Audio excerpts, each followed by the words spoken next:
ಬಾಳೆಹಣ್ಣಿನ ಸೀಕರಣೆಯನ್ನು ಮಾಡೋಣ. ನೀವು ಮಾವಿನ ಹಣ್ಣಿನ ಸೀಕರಣೆಯನ್ನು ಕೇಳಿರ್ತೀರ, ಮಾಡಿರ್ತೀರ. ಅದ್ರ ಜೊತೆಗೆ ಮಲೆನಾಡು ಕಡೆ ಹೆಚ್ಚಾಗಿ ಬಾಳೆಹಣ್ಣು ಸಿಗ್ತಾ ಇರುತ್ತೆ. ಬಾಳೆಹಣ್ಣಿನ ಸೀಕರಣೆಯನ್ನು ಹೆಚ್ಚಾಗಿ ಬಳಸ್ತಾರೆ. ಅದು ಹೆಂಗೆ ಮಾಡೋದು ಅಂತ ತೋರಿಸ್ತೀನಿ. ಸಕ್ಕರೆ, ಇದನ್ನು ನಾನು ಮಿಕ್ಸಿ ಜಾರ್ಗೆ ಹಾಕ್ಕೊಂಡು ಸಣ್ಣ ಪೌಡ್ರ್ ಮಾಡಿ ಇಟ್ಕೋತೀನಿ. ಸಣ್ಣ ಸಣ್ಣ ಪೀಸಾಗಿ ಹೆಚ್ಚಿಟ್ಕೋಬೇಕು.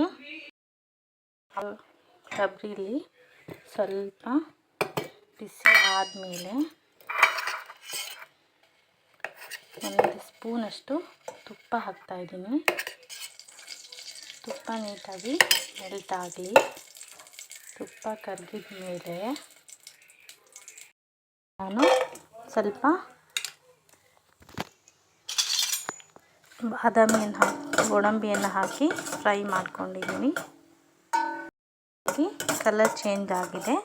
ಚೇಂಜ್ ಆದಮೇಲೆ ಸ್ಟವ್ ಆಫ್ ಮಾಡಿ ಇಳಿಸ್ತಾ ಇದ್ದೀನಿ.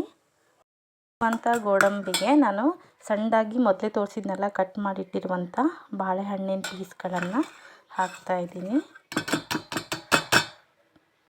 ಹಾಕಿ ಅದಕ್ಕೆ ಮೊದಲೇ ಗ್ರ್ಯಾಂಡ್ ಮಾಡ್ಕೊಂಡಿರುವಂಥ ಒಂದು ಸ್ವಲ್ಪ ಸಕ್ಕರೆ ಮತ್ತು ಏಲಕ್ಕಿ ಪೌಡ್ರು, ಅದನ್ನು ರುಚಿಗೆ ತಕ್ಕಷ್ಟು ಹಾಕ್ತಾಯಿದ್ದೀನಿ. ನೀವು ಸ್ವೀಟ್ ಸ್ವಲ್ಪ ಜಾಸ್ತಿ ತಿಂತೀರಂತಂದರೆ ಶುಗರ್ ಪೌಡರ್ನ ಜಾಸ್ತಿ ಹಾಕಿ, ಇಲ್ಲ ನಾವು ಲೈಟ್ ಸ್ವೀಟ್ ತಿಂತೇವೆ ಅಂತಂದರೆ ಲೈಟ್ ಹಾಕಿ. ಮತ್ತು ಅದ್ರ ಜೊತೆಗೆ ಇದು ಕಾಯಿಸಿ ಆರಿಸಿ ಇಟ್ಕೊಂಡಿರುವಂಥ ಹಾಲು, ಈ ಹಾಲನ್ನು ಈ ಒಂದು ಪಾಯಸಕ್ಕೆ ಹಾಕ್ತಾಯಿದ್ದೀನಿ. ಇದು ಮೊದಲೇ ಕಾಯಿಸಿ ಮತ್ತು ತಣ್ಣಗೆ ಆರಿಸಿದ್ದೀನಿ. ಬಿಸಿ ಹಾಲು ಇರಬಾರ್ದು, ತಣ್ಣಗೆ ಆರಿರಬೇಕದು. ಇದನ್ನೆಲ್ಲ ಹಾಕಿಬಿಟ್ಟು ನಾನು ನೀಟಾಗಿ ಕಲಿಸ್ತಾಯಿದ್ದೀನಿ. ನೋಡಿ, ಗೊತ್ತಾಗ್ತಾಯಿದೆ ಮಿಕ್ಸ್ಚರು. ತುಂಬ ನೀರಾಗಿಯೂ ಆಗಬಾರ್ದು, ತುಂಬ ಗಟ್ಟಿನೂ ಆಗಿರಬಾರ್ದು. ಇದು ಮೆಜರ್ಮೆಂಟು ಕರೆಕ್ಟಾಗಿರಬೇಕು. ನೋಡಿ, ಕಲಿಸಿದಾಗ ನೋಡಿದರೆ ಗೊತ್ತಾಗ್ತಾಯಿದೆ ನಿಮಗೆ. ಈ ಥರ ಕಲಿಸಿದ್ರೆ ಇಲ್ಲಿಗೆ ಬಾಳೆಹಣ್ಣಿನ ಸೀಕರಣೆ ರೆಡಿ ಆಯಿತು.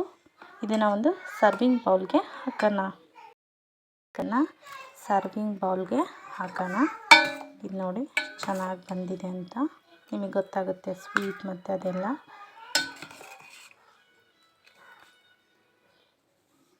ನೋಡಿ, ಸಣ್ಣ ಸಣ್ಣ ಪೀಸ್ ಇದೆ. ಮತ್ತು ಅದ್ರ ಜೊತೆಗೆ ಸ್ವಲ್ಪ ರಸ ಮತ್ತು ಅದು ಇರಬೇಕು. ಅದ್ರ ಜೊತೆಗೆ ಗೋಡಂಬಿ ಕೂಡ ಕಾಣ್ತಾ ಇದೆ.